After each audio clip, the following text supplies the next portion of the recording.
घना जंगल की हाथी का बच्चा घना जंगल अपने ऊंचे ऊंचे पहाड़ों, हरे भरे पेड़ों और बहती हुई नदी के लिए मशहूर था। वहां हर तरफ जानवर खुशी से रहते थे। इस जंगल के बीचों बीच एक प्यारा सा हाथी का बच्चा रहता था, जिसका नाम था मोती। मोती बहुत ही मासूम और चंचल था। उसकी लंबी सूंड और छोटे छोटे कान उसे जंगल के बाकी हाथियों से अलग बनाते थे। दारसीरार, भूखा शेर घाना। जंगल के पहाड़ों की तलहटी में एक गुफा थी, जहां एक शेर रहता था। उसका नाम था भूखराज। वह हमेशा भूखा रहता था क्योंकि वह अब बूढ़ा हो चुका था और शिकार करने में कमजोर था। भूखराज की आंखों में गुस्सा और उदासी दोनों झलकती थीं।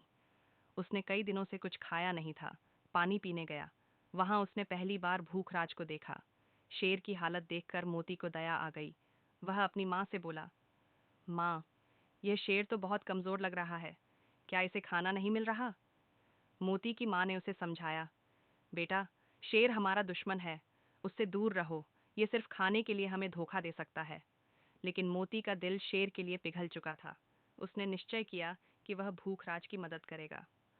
आ भालू की चेतावनी। मोती जब अपने दोस्तों से मिलने जंगल के दूसरे हिस्से में गया तो उसने वन भालू तेनालीन से बात की। भालू का नाम था गबरू और वह जंगल का सबसे ताकतवर जानवर माना जाता था। गबरू ने मोती से कहा, भाई मोती, शेर से दूर रहना। वह भूखा है और भूखा शेर खतरनाक होता है। मोती ने जवाब दिया, लेकिन गबरू भाई, अगर हम उसकी मदद नहीं करेंगे तो वह और कमजोर हो जाएगा। किसी को भूखा देखना अच्छा नहीं लगता। गबरू ने मोती को समझाने की कोशिश की, लेकिन मोती अपनी बात पर अडिग रहा। योजना मोती ने जंगल के फलों और जड़ों को इकट्ठा करना शुरू किया। उसने अपने दोस्तों से भी मदद मांगी। धीरे धीरे उसने एक बड़ा टोकरा भर लिया। फिर वह साहस जुटाकर भूखराज की गुफा तक गया। भूखराज ने मोती को देखा और उसके मुंह में पानी आ गया। उसने मन ही मन सोचा, यह नन्हा हाथी तो मेरा शिकार हो सकता है, लेकिन मैं इतना कमजोर हूं कि इसे पकड़ नहीं सकता। मोती ने उसे टोकरा देते हुए कहा, यह खाना खाइए, इससे आपकी ताकत वापस आ जाएगी।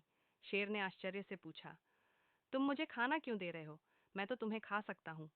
मोती ने हंसते हुए जवाब दिया, मुझे पता है, लेकिन आप अभी कमजोर हैं। अगर आप खाना खाएंगे तो आपका गुस्सा कम होगा।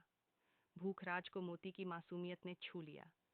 उसने पहली बार महसूस किया कि दया का उत्तर दया से देना चाहिए। उसने वादा किया कि वह अब किसी को भी बिना कारण नुकसान नहीं पहुंचाएगा। का दोस्ती का जन्म। कुछ दिनों बाद भूखराज की सेहत में सुधार होने लगा। मोती और उसके दोस्तों ने शेर को रोज खाना पहुंचाना शुरू किया। भालू गबरू, जो पहले मोती की बात से सहमत नहीं था, अब उसकी मदद करने लगा। जल्द ही भूखराज मोती और गबरू के साथ दोस्त बन गया। उसने वादा किया कि अब वह किसी भी जानवर का शिकार नहीं करेगा। मिसाल दी जाने लगी। नदी के किनारे हर शाम ये तीनों साथ बैठते, कहानियां सुनाते और हंसते।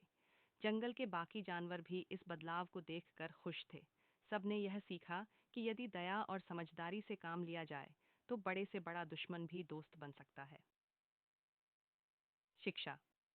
यह कहानी हमें सिखाती है कि दया और मदद का भाव न केवल दूसरों की, बल्कि हमारी जिंदगी को भी बेहतर बना सकता है।